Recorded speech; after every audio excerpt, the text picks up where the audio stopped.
Shalom, saudara-saudara yang dikasihi Tuhan Yesus Kristus, selamat pagi. Damai sejahtera Allah Bapa dan sukacita Roh Kudus memberkati kita semua. Kiranya kasih dan hikmat yang daripada Tuhan Yesus Kristus menolong kita untuk melakukan tugas dan pekerjaan kita masing-masing. Nas renungan buat kita hari ini Senin tanggal 22 Juli 2024. Diambil dari kitab Perjanjian Baru, Injil Lukas pasal 8 ayat 48. Dikatakan demikian. Maka katanya kepada perempuan itu, "Hai anakku, imanmu telah menyelamatkan engkau, pergilah dengan selamat." Demikian firman Tuhan. Tema renungan, iman yang menyelamatkan. Saudara yang dikasihi Tuhan Yesus Kristus, kalimat imanmu telah menyelamatkan engkau adalah penyembuh, menyeluruh, dan berkelanjutan ketika Tuhan Yesus melakukan mujizat. Namun ada makna yang mendalam mengenai iman yang menyelamatkan. Kita diselamatkan karena iman. Namun pertanyaannya adalah, adakah iman seperti Yesus rindukan ada dalam kehidupan kita? Allah melakukan mujizat dalam bentuk yang memberdayakan, bukan dengan jenis obat. Apakah arti menyelamatkan dalam bahasa Alkitab? Menyelamatkan artinya menjaga, membebaskan, mengamankan, melestarikan, menyembuhkan, dan menolong. Dengan kata lain, menyelamatkan memiliki makna dan dimensi yang mendalam dalam arti keselamatan dalam kehidupan rohani kita. Keselamatan adalah obat penyembuh lahir dan batin. Makna menyembuhkan dan menyelamatkan dalam Injil Lukas memiliki makna yang berbeda. Lukas sebagai seorang dokter mencatat bahwa sembuh adalah berarti kesembuhan secara fisik. Namun iman yang menyelamatkan bukan hanya kesembuhan jasmani, namun juga kesembuhan secara rohani dan batiniah. Artinya, penyembuhan seperti itulah yang dibutuhkan secara terus-menerus.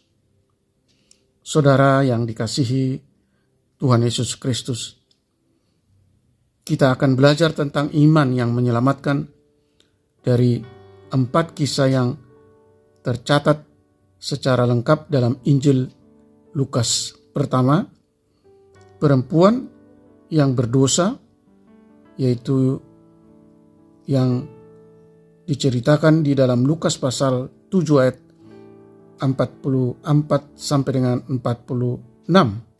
Kedua, kisah perempuan yang pendarahan.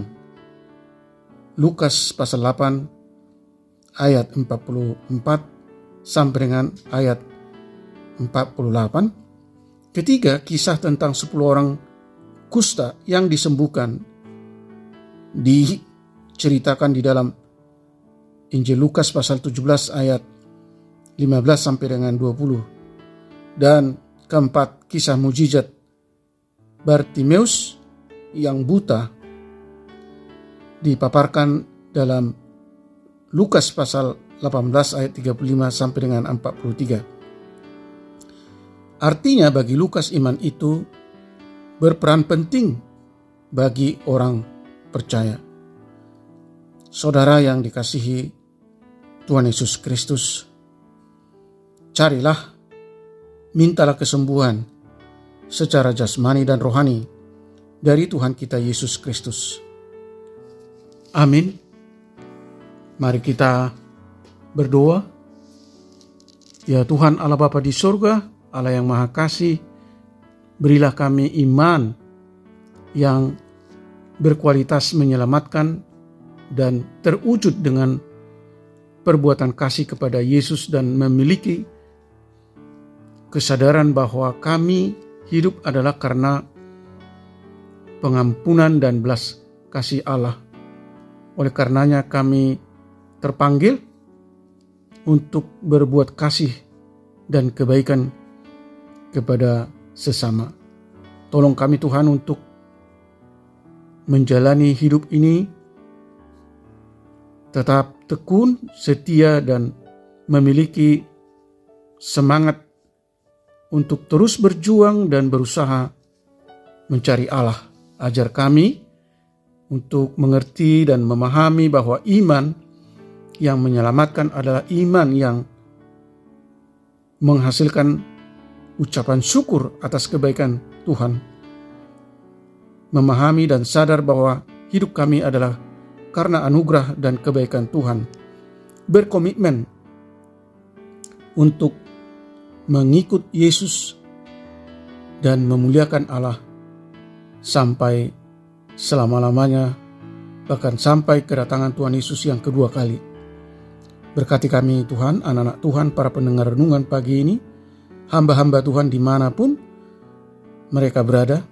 Tuhan kiranya mencukupkan segala apa yang kami perlukan, menjauhkan kami dari segala mara bahaya dan dari segala pencobaan. Tuhan kiranya berkarya untuk menyembuhkan mereka yang menderita sakit penyakit, mereka yang dirawat di rumah sakit atau di rumah mereka masing-masing. Tuhan juga yang menopang mereka yang letih, lesu, yang berbeban berat, dan yang mengalami berbagai penderitaan dan masalah. Tuhan menghibur mereka yang berduka dan yang bersedih dengan kasih-Mu yang melimpah. Terima kasih Tuhan. Segala puji dan hormat bagi-Mu Allah yang kami sembah di dalam Kristus Yesus, Tuhan dan Juru Selamat kami. Amin. Salam, selamat beraktivitas, tetap sehat. Tuhan Yesus memberkati.